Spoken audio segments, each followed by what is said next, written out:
Live from NBC4, this is the Channel 4 News at 5.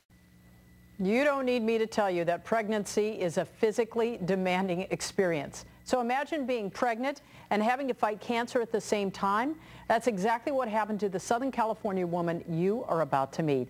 Dr. Bruce Hensel is here now with more on how she was able to get through it with some help from local doctors. Yeah, local doctors, but I got to tell you, this is purely a testament to her will, her intelligence, and her refusing to get up and to give up. And I'll explain to you why, because you should follow this example. We should all. Cancer, of course, does not have to be a death sentence.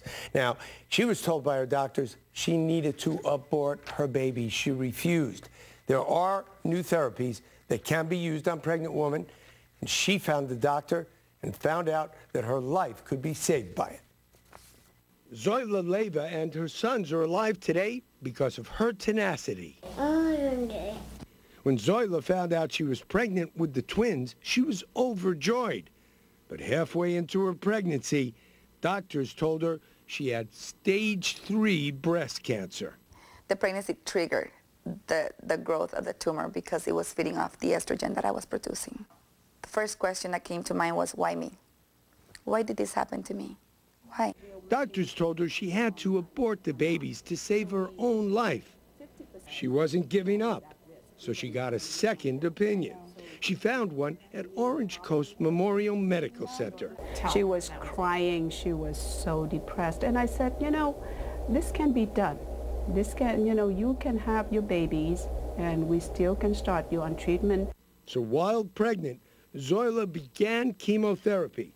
She was fighting for all of their lives. I knew that, that if it was his will to take my life, you know, to give them life, then that was going to be what, you know, I was going to do his will.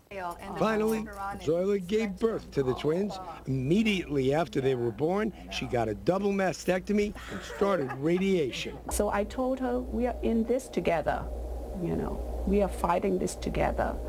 We have new drugs. We have definitely new drugs. And in her case, she responded extremely well. The babies are 17 months old now, healthy. And Zoila is cancer-free.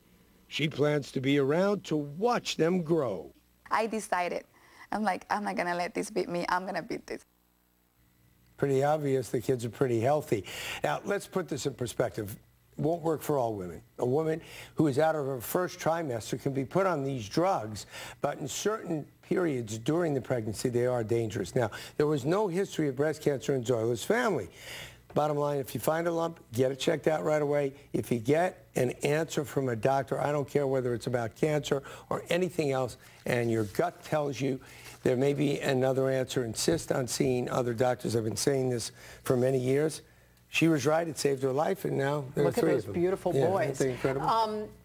And she maintains that the pregnancy triggered the breast cancer? Well, there are arguments that that's possible. Estrogen-related breast cancers, which are not all breast cancers, change in hormones can play a role. We don't know that for sure. It's not a consistent thing. We can't predict it. But it's something you should talk to a hormone specialist about, especially if you have a family history. Let's talk a little bit about swine flu.